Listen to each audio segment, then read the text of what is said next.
സന്ധ്യയ്ക്ക് വാങ്ക് വിളിക്കുന്നതിന് മുമ്പ് നമ്മൾ വീട്ടിൽ കുന്തിരിക്കം പുകയ്ക്കും ഇടയ്ക്ക്. അങ്ങനെ ചിരട്ടയൊക്കെ കത്തിച്ച് അതിൻ്റെ അകത്ത് കനലൊക്കെ ആയിക്കഴിഞ്ഞപ്പോൾ ചാമ്പ്രാണിയും കുന്തിരിക്കമൊക്കെ ഇട്ട് ഒന്ന് പുകച്ച് വീട് മൊത്തം. പിന്നെ നൈസുമോൾ ഞാൻ തയ്ച്ചുകൊണ്ടിരുന്ന ഒരു ഉടുപ്പ് കയ്യിൽ നിന്ന് വാങ്ങിച്ച് അതൊക്കെ ഇട്ട് നോക്കി സുന്ദരിയാണോ എന്നൊക്കെ കണ്ണാടി നോക്കുവാണ്. അപ്പോൾ കുറച്ച് ദിവസം കൊണ്ട് നൈസുമോളുടെ ഒരു ഉടുപ്പിന് ലൈനിങ് എടുക്കണമെന്ന് പറഞ്ഞിരിക്കുവാണ്. നടന്നിട്ടില്ല. അപ്പോൾ ഇക്ക വിളിച്ചിട്ട് പറഞ്ഞ് ഇന്ന് പോയി എടുക്കാമെന്ന്. അങ്ങനെ ഞങ്ങൾ ഒരുങ്ങിയിരിക്കുവാണ് ഇക്കാനെയും വെയിറ്റ് ചെയ്ത്. പറഞ്ഞ നേരമൊക്കെ ആയിട്ടും ഇക്ക വന്നിട്ടില്ല. കുറേ നേരം കൊണ്ട് ഞങ്ങൾ ഡ്രസ്സ് ചെയ്ത് ഇങ്ങനെ ഇരിക്കുക. നിങ്ങൾ ഇതുപോലെ പോസ്റ്റായിട്ട് ഇരിക്കാറുണ്ടോ എന്നൊന്ന് പറയണേ. അങ്ങനെ നീണ്ട കാത്തിരിപ്പിനൊടുവിൽ ഞങ്ങളെ കൊണ്ടുപോകാനുള്ള ആൾ വന്നു. സമാധാനമായി ചാപ്പിക്ക്. അങ്ങനെയൊക്കെയാ പറഞ്ഞ് വേഗം കഥയൊക്കെ പൂട്ടി ഇറങ്ങിക്കോ, വേഗം പോകാമെന്ന്. ഞങ്ങൾ കഥകം പൂട്ടി ഇരിക്കാൻ തുടങ്ങിയിട്ട് അരമണിക്കൂറായെന്ന് ഈ മനുഷ്യൻ അറിയത്തില്ല. അങ്ങനെ നമ്മൾ കുറച്ച് കഴിഞ്ഞപ്പോഴത്തേക്കും ഇറങ്ങിയിട്ടുണ്ട്. ബ്ലോക്കൊന്നും ഇല്ലാത്തതുകൊണ്ട് പെട്ടെന്ന് തന്നെ SM-ലോട്ട് എത്തി. നമ്മൾ SM-ൽ നിന്നാണ് തുണി എടുക്കുന്നത്.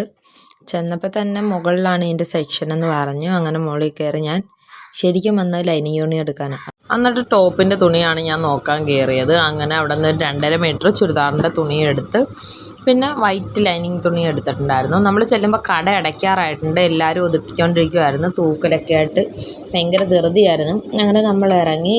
ചാപ്പിയും ബൈക്ക് എടുക്കാൻ പാർക്കിംഗ് ഏരിയയിൽ പോയി. അങ്ങനെ അതെല്ലാം എടുത്ത് ഇറങ്ങിയപ്പം വരുന്ന വഴിക്ക് ഫസിയോ കണ്ടിട്ടുണ്ടായിരുന്നു. നമ്മുടെ സ്റ്റുഡിയോ പോലെ. ഒരു ദിവസം ഇൻഷാ അല്ലാ അവിടെ വന്നൊന്ന് വ്ളോഗ് ചെയ്യണമെന്നുണ്ട്. അങ്ങനെ പിന്നെ നമ്മൾ ഒരു തട്ടുകടയിലോട്ടാണ് കയറിയത്. ദോശയും ചമ്മന്തിയുമാണ് പറഞ്ഞത്. അങ്ങനെ നൈസുമോൾക്ക് അത് ഇഷ്ടപ്പെട്ടു. എന്തോ ഭയങ്കര ചിന്തയിലൊക്കെ ആയിരുന്നു അവിടെ ഇരുന്നിട്ട്. പോകുന്നവരും വരുന്നവരെയൊക്കെ നോക്കി എന്തോ വലിയ ആൾക്കാരിരിക്കുന്ന പോലൊക്കെ തടിക്കും കൈയെടുത്തിരിക്കുമായിരുന്നു. അങ്ങനെ അവൾക്കും കുറച്ച് ഫുഡ് കൊടുത്ത് ഞാനും കഴിച്ചു. ഇത് ഇച്ചാപ്പക്കുട്ടന് അപ്പോഴത്തേക്കും ബീഫ് ഫ്രൈ വേണമെന്ന് പറഞ്ഞ് അങ്ങനെ ബീഫ് ഫ്രൈ ഓർഡർ ചെയ്ത് ഒരെണ്ണേ നമ്മൾ എടുത്തിട്ടുള്ളായിരുന്നു. അങ്ങനെ അത് കഴിച്ച് നല്ല എരിവുണ്ടായിരുന്നു, നല്ല ടേസ്റ്റ് ഉണ്ടായിരുന്നു. എന്നാലും പിന്നെ 2 ഓംപ്ലേറ്റ് പറഞ്ഞ് അതിൻ്റെ കൂടെ നമുക്ക് ഈ ഉള്ളിമുളക് ഞെരടിയത് കിട്ടും. അത് നല്ല അടിപൊളിയായിരുന്നു. അങ്ങനെ അതൊക്കെ കൂട്ടി നമ്മൾ കഴിച്ച് അങ്ങനെ എല്ലാം കഴിച്ച് കഴിഞ്ഞപ്പോൾ നൈസ് പറഞ്ഞ് സൂപ്പറാണ്. അങ്ങനെ അതൊക്കെ കഴിച്ച് ഇറങ്ങി കഴിഞ്ഞപ്പോഴത്തേക്കും പിന്നെ ഇച്ചാപ്പക്കുട്ടൻ്റെ ഒരു ഐസ്ക്രീം വേണമെന്ന് പറഞ്ഞ് അങ്ങനെ നമ്മൾ അടുത്ത് തന്നെയുള്ളൊരു കടയിൽ പോയി അത് കഴിച്ച്. നല്ല ടേസ്റ്റ് ഉണ്ട്. അവന് ചോക്ലേറ്റിൻ്റെ ആയിരുന്നു, എനിക്ക് ബട്ടർ സ്കോച്ചിൻ്റെയും.